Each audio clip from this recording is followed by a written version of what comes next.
여러분 안녕하세요. 모에모에 채널의 모입니다. 저는 요즘도 여기 꼬레 카페에서 일부 취업 전문가로서 열심히 활동을 하고 있는데요. 오늘은 내전자 토크 닛산 기술직으로 들어간 친구가 저희 스텝으로 지금 꼬레게 일을 하고 있는데 그 친구가 내전자 토크를 해준다고 하네요. 그래서 동영상을 이렇게 찍게 되었습니다. 많은 분들한테 도움이 됐으면 좋겠어요. 그러면은 내전자 스쿨을 맡게 된 최호성이라고 합니다. 박태주입니다. 오늘은 제가 지난 하반기부터 시즌을 시작했는데, 그리고 제가 지금 상반기에도 한 2회사, 3개 회사 정도 계속 진행을 하고 있어요. 그래서 제가 지금 하면서 계속 뭐 공부하는 거라든지 어떻게 뭐 시즌하는 거라든지 그런 거 경험을 공유하고 싶어서 이 자리에 서게 됐고요. 그리고 제 방법은 어디까지나 저희 방법이기 때문에 참고해 주시고 본인만의 그런 시즌을 하셨으면 좋겠습니다. 자기소개랑 1분 취업 방법, 뭐 다들 아시겠지만 뭐 자기 문서, 뭐 엔트리 시트 뭐 그런 것부터 해가지고 그 개인적인 어드바이스로 해서 마무리하겠습니다. 저는 글로벌 일자리 대전만 준비해서 포트랑 거기만 준비해서 지금 그 하반기는 이런 일정으로 진행됐었고요. 그래서 기간 닳도록 들으셨겠지만 이런 자기 분석, 그 마인드맵, 모티베이션 그래프, 뭐 경험 시트 이런 거 작성하셔가지고 본인의 그 컨셉을 정하고 그 어필하고 싶은 포인트를 찾는 게 중요해요. 이거 같은 경우에는 경험 시트인데 저는 그 키워드를 통해서 예를 들어서 도전 하면은 도전을 어필할 수 있는 나의 경험은 뭔가, 그리고 뭐 네바리즈 요상 끈기에 대해서 내가 이렇게 어필할 수 있는 경험은 또 뭔가, 이렇게 그 정리를 하는데 리더십은 제가 경험이 아무리 생각해도 없는 거예요. 그래서 리더십 같은 경우에는 그러니까 제가 취준을 하면서 뭔가 활동을 했어요. 제가 이때 학교도 다니고 있었는데 이때 사실 국제학생회도 이때 한 거였고 그리고 대외 활동 같은 거에서 리더 역할을 도맡아 했고요. 그거를 사실 그 활동 중에 그 활동을 다 하지도 않았는데 그냥 다 했다는 과정을 하고 그 엔티스트는 아니고 면접에서 그렇게 얘기를 하고 그러기도 했어요. 그래서 이런 방법도 좋지 않나 싶어요. 네, 그러니까 부족한 경험이 있으면은 취준을 하면서 동시에 병행을 한번 해보자. 왜냐면 자기 분석이란 게 또 자기 분석만 한다고 이렇게 책상에 앉아있는다고 정답이 나오는 게 아니잖아요. 여러 가지 활동을 하면서 또 생각을 해보고 나서 뭔가 어필하고 싶은 거, 면접 때 말할 수 있는 그런 좋은 생각들이 또 떠오르기도 하거든요. 그래서 이거는 자기 분석할 때 주의해야 할 점인데 그래서 취업을 준비하다 보면 슬럼프에 빠지기가 쉬워요. 그래서 단점만 보지 않는 거. 근데 사실 본인에 대한 자기 분석을 할 때 단점만 보기 쉽잖아요. 그래서 타기 분석이라고 하나? 그러니까 타자기 탁구 분석이. 그래서 다른 사람들한테 자신에 대해서 이렇게 봐달라고 하는 것도 필요한 것 같아요. 저 같은 경우에 콜에게 자주 와서 선생님이랑 술 마시면서도 선생님이 그런 진지한 얘기 좋아하시거든요. 그래서 그때 무슨 질문 하셔가지고 뭐 하고 싶냐고 그런 질문도 자주 하시고 하니까 그때 막 생각을 하면서 선생님이랑 대화를 하고 또 제가 모르는 저의 강점도 찾기도 하고, 그리고 그때 막 그 무슨 말 했는지 기억이 안 나는데 어떤 말 하니까 선생님이 되게 막 쓰구이 하면서 칭찬을 하시는 거예요. 그래서 이 말을 면접 때 하겠구나 이렇게 감으셨고 선생님이랑 술 마시면서 살았던 그런 것도 저한테는 자기 분석에 네. 그리고 세 번째 기업이 요구하는 인재상이 있잖아요. 저 같은 경우에는 경험이 그렇게 많지 않아가지고 기업에 맞는 인재상을 어필할 만한 경험이 없어가지고 그거를 굳이 어필 안 했어요. 그래서 최대한 저담을 보여줄 수 있는 그런 포인트로 어필을 했고요. 그게 좋지 않나 싶어요. 사실 그게 그 회사랑 맞는 회사를 찾으려고 해도 자신이랑 그런 포인트가 맞아야지 다른 회사를 지원하면 아마 입사해서도 힘들 거라는 생각이 들고, 그리고 뭐 이것도 아까 말씀드렸던 거지만 분석이란 게 자기 분석이란 게 책상에 앉아서 하는 게 아니라 진짜 여러 가지 활동하셔야 된다고 생각해요. 그러니까 뭐 가끔 술도 마시고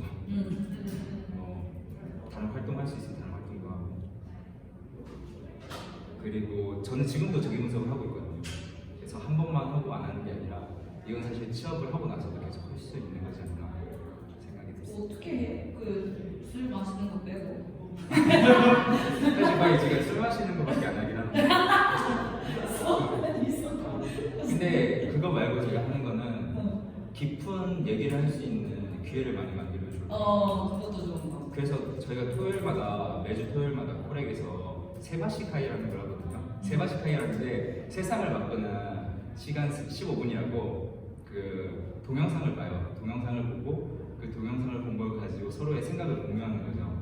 이러다 보면은 되게 깊게 생각을 할 수밖에 없고 또 주제가 보통 다들 취준생들이 많다 보니까 나중에 뭐 하고 싶은지 아니면 자신의 뭐 생각, 행복이란 무엇인지 뭐 그렇게 좀 철학적인 것도 있고 뭐 이런 걸 통해서도 네, 자기 분석이 되고요. 그래서 혹시 시간 있으시면 토요일에 세바시카이 오늘도 이따가 하니까. 네, 내일까지 끝나고 하니까 맞아. 네, 참가 부탁드립니다. 저 같은 경우에는 이게 저의 인생의 목적인데 그 조금 있어 보이잖아요. 근데 사실 저는 이게 원래 없었어요. 면접을 준비하면서 지망 동기를 말해야 되니까 그 어떻게 준비하다 보니까 만들어졌고 그때 면접 때 계속 이거를 여러 번 혼자 반복하면서 읽잖아요. 말하기도 하고 그러다 보니까 제 그냥 목적이 된 것 같습니다. 근데 이런 걸 갖게 되니까 그 취업에 축이 생기더라고요. 이런 그 기계공학과가 갈 수 있는 분야가 되게 많은데 그 이런 네 가지 축을 가지고 자동차랑 에너지 업계에서 일을 하고 싶다 이렇게 시골이 하는 게 가능했어요.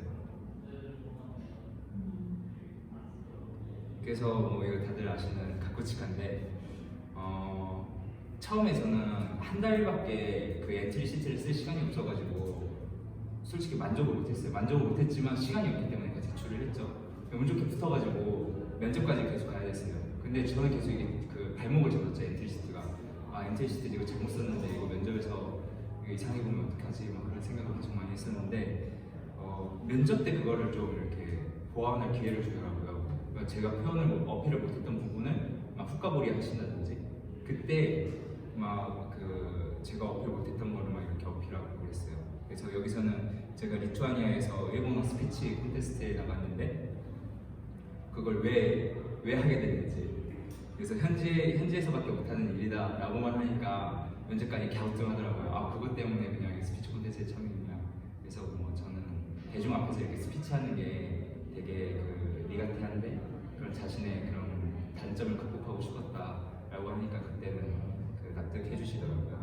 그리고 그 이렇게 스피치 콘테스트를 참가하고 그 결과 수상을 못했어요.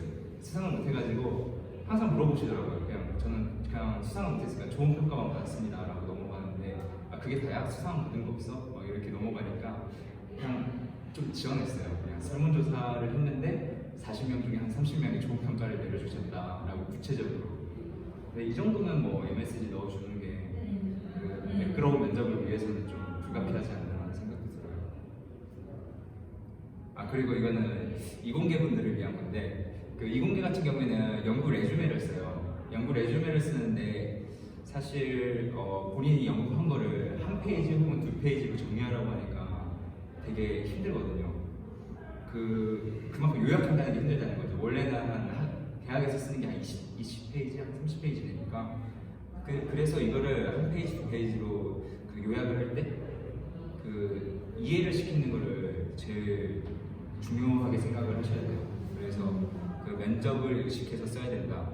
그리고 그 비전공자가 봐도 이해를 하게 써야 되고 그 3분 내로 설명이 가능해야 돼요. 그리고 연구 내용을 전부 못 담거든요. 그래서 필요한 내용만 담고 그리고 질문 받고 싶지 않은 내용은 안 넣어도 돼요. 굳이 그런 부분 넣어가지고 어필할 수는 없거든요. 그래서 필요한 부분만 딱딱 넣어서 그리고 마지막에는 이 연구를 통해서 배운 점 이 사람이 연구를 할 때 어떤 마음으로 임하는지 어떤 자세를 보이는지 그런 거를 항상 마지막에 설명하는 게 뭐라고 하지? 그게 포맷인 것 같아요. 그런 부분이 필요하고 이거 레주메라는 게 네. 만들어서 주는 거야? 바로? 그 회사마다 달랐는데 그 제가 지금 지원하는 회사는 연구 레주메를 미리 제출하게 했고 엔트리시티랑 같이. 그리고 닛산 같은 경우는 프레젠테이션을 그 면접 때 제출을 해요. 덴소도 면접 때 제출을 했고. 네. 그 제출해주세요라고 얘기를 안 했던 회사는 줬었어? 아니면은 그냥 이런 얘기 나왔어? 이런 얘기 안 했어요. 근데 제 친구는 그 미리 이렇게 가져와서 그걸 어필을 하더라고요. 그게 되게 좋은 포인트였던 것 같아요. 맞아. 그래서 문과생들도 이렇게 하면 되니까 사실. 그렇죠. 문과생들도 본인이 뭔가 깊게 공부한 학문이라든지 아니면 뭐 프로젝트라든지 뭐 수업 들었던 것도 상관없어요. 그런 거를 정리해가지고 이런 부분 어필하고 싶습니다 하고 만약 그런 흐름이 있어요. 면접 그러니까 뭐 좋아했던 공부는 뭐냐 아니면 뭐 학창 시절에 되게 막 그 힘을 썼던 게 뭐냐 했을 때 이런 참고 자료 같은 거 아이마 책도資料があるんですけどちょっとよろしいでしょうかって그렇게 말을 해서 다 괜찮다고 하시거든요. 그래서 이렇게 참고 자료 보여주시면 진짜 가산점이 있다고 생각해요. 그래서 저는 처음에 우시오 정리 여기는 한 페이지로 연구 레주메를 썼어야 되는데 한 페이지에 처음에 정리하려고 하니까 이게 뭐라고 해야 되지? 이게 가능한가라는 생각이 들었어요. 그래서 그냥 사진만 6개 달랑 올려놓고 나머지 면접에서 다 설명을 하자 이렇게 생각했는데 그것도 일본어로 이거 한국어로 해도 쉽지 않았을 거예요. 그래서 막상 면접 때 그 이해를 못 시켰죠. 제 연구에 대해서 이해도 못 시켰고 그리고 그 뭐라고 해야 되지? 면접관이 이런 식으로 연구하면은 좀 안 좋지 않나? 라는 부분이 있었는데 그거를 그냥 그렇네요. 공부가 됐습니다 하고 넘어가야 되는데 아니요 제 생각은 이렇습니다 하고 좀 뭐라고 해야 되지? 자기 주장을 했어요.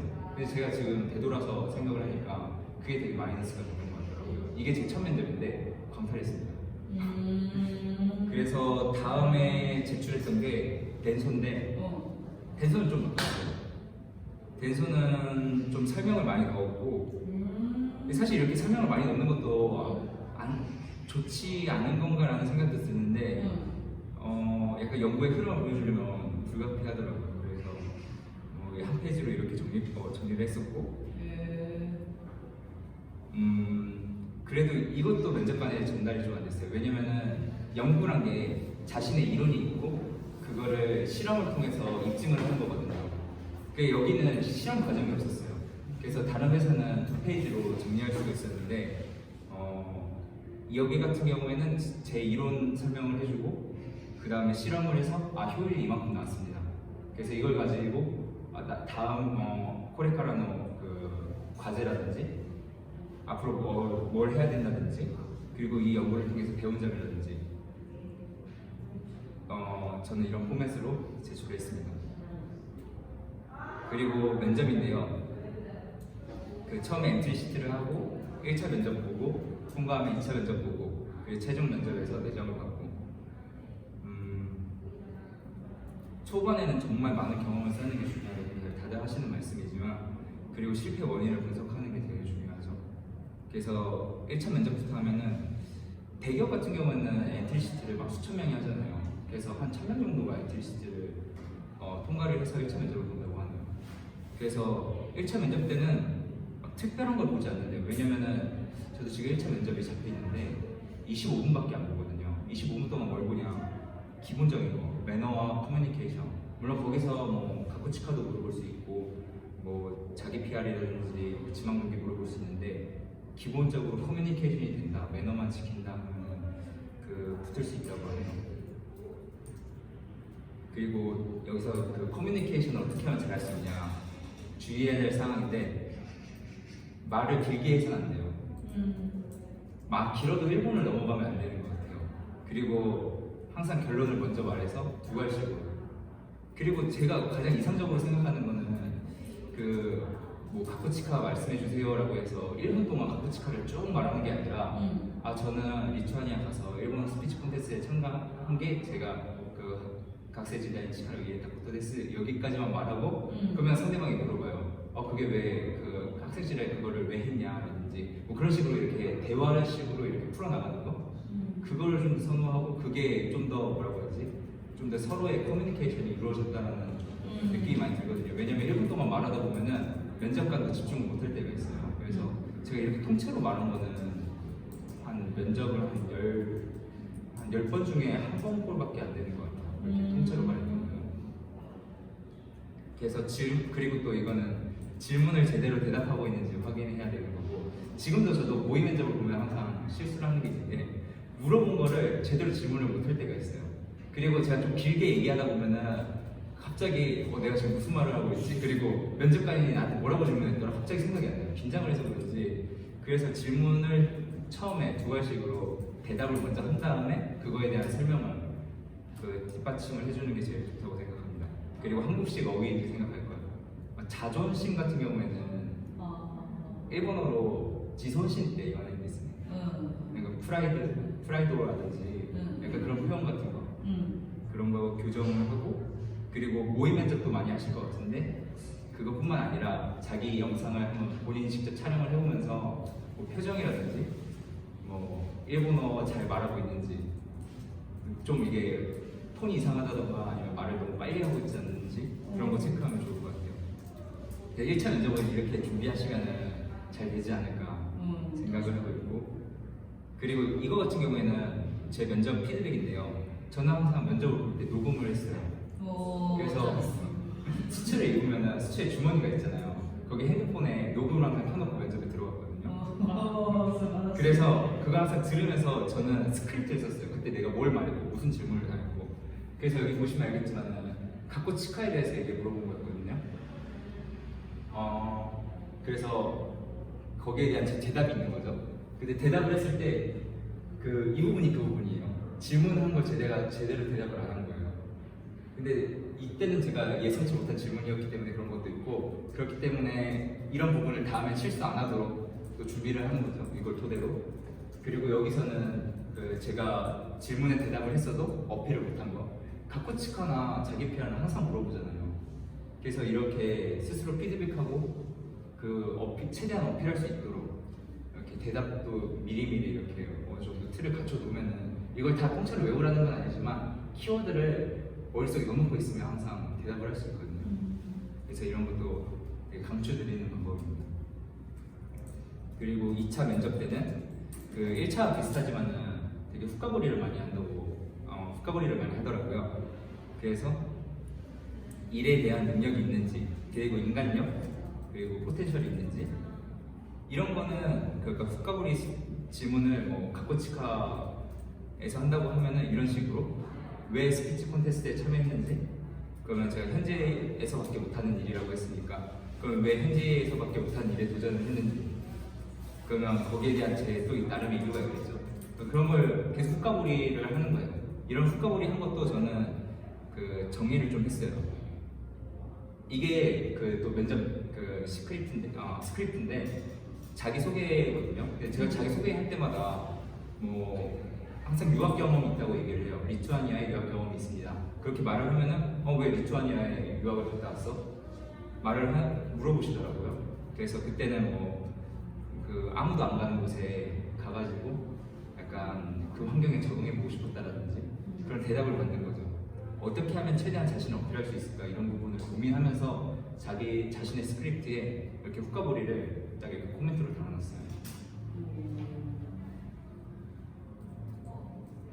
그리고 최종 면접은 되게 기술계 같은 경우에는 제가 일하고 싶은 부서의 부장님이 나오신다던가 되게 연차가 있으신 분들이 많이 나오시더라고요. 그래서 회사에 얼마나 열의가 있는지를 보여주는 게 진짜 중요한 것 같아요.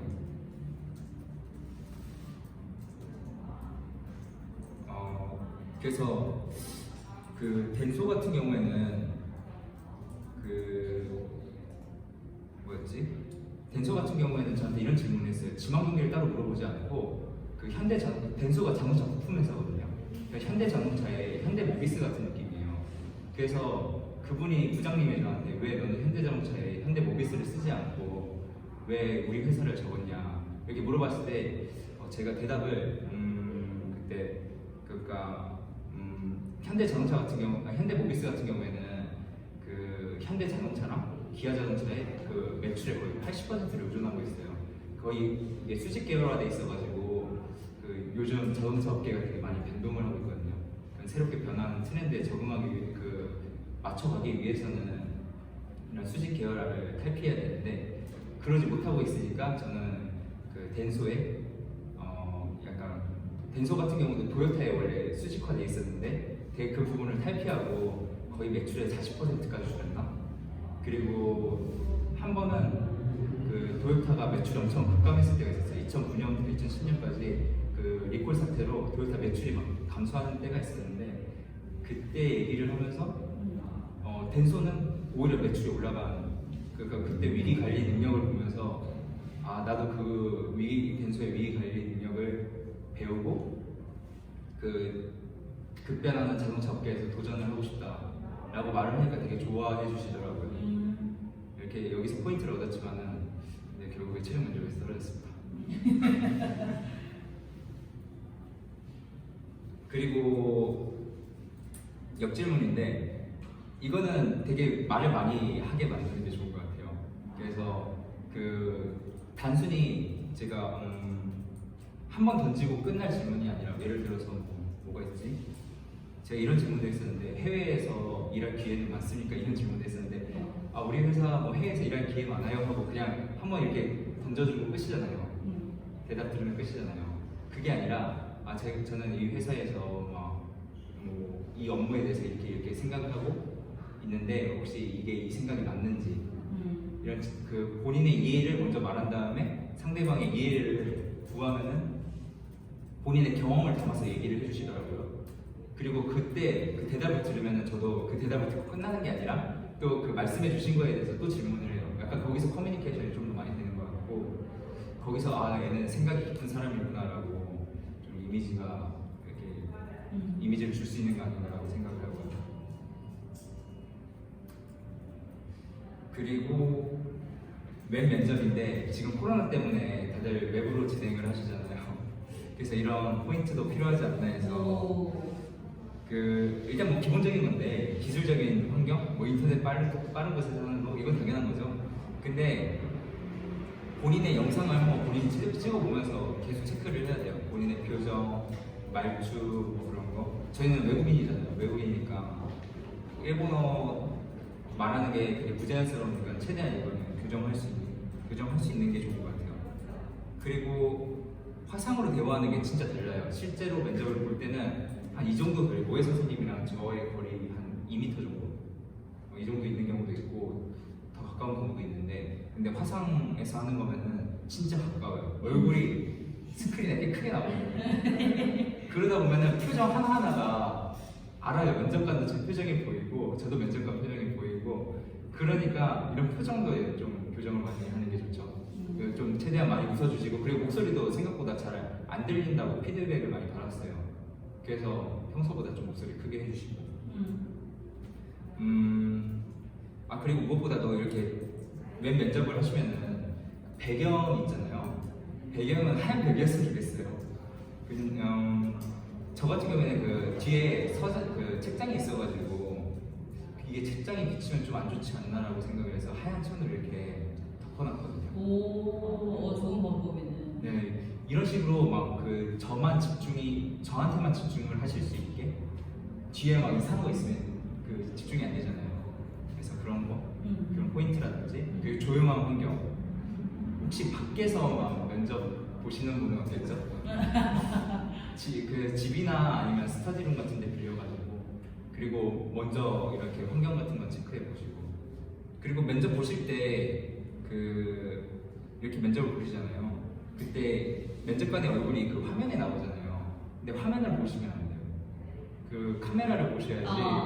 제 그 화면을 보게 되면 시선이 아래로 가잖아요. 이렇게 시선을 아래로 보고 있으면은 그게 상대방한테 좋은 표정을 주기가 어렵더라고요. 그래서 제가 카메라를 보고 있으면은 딱 상대방을 쳐다보고 있다는 느낌을 받을 수 있어요. 그래서 그 부분도 물론 단점으로는 제가 상대방의 얼굴을 읽기 어렵다라는 부분이 있지만은 그래도 약간 어떻게 보면 면접의 기본이지 않을까 상대방의 얼굴을 보는 거. 그러니까 좀 이상하긴 하지만 웹 면접은 카메라를 봐야 된다. 사람의 얼굴이 아니라.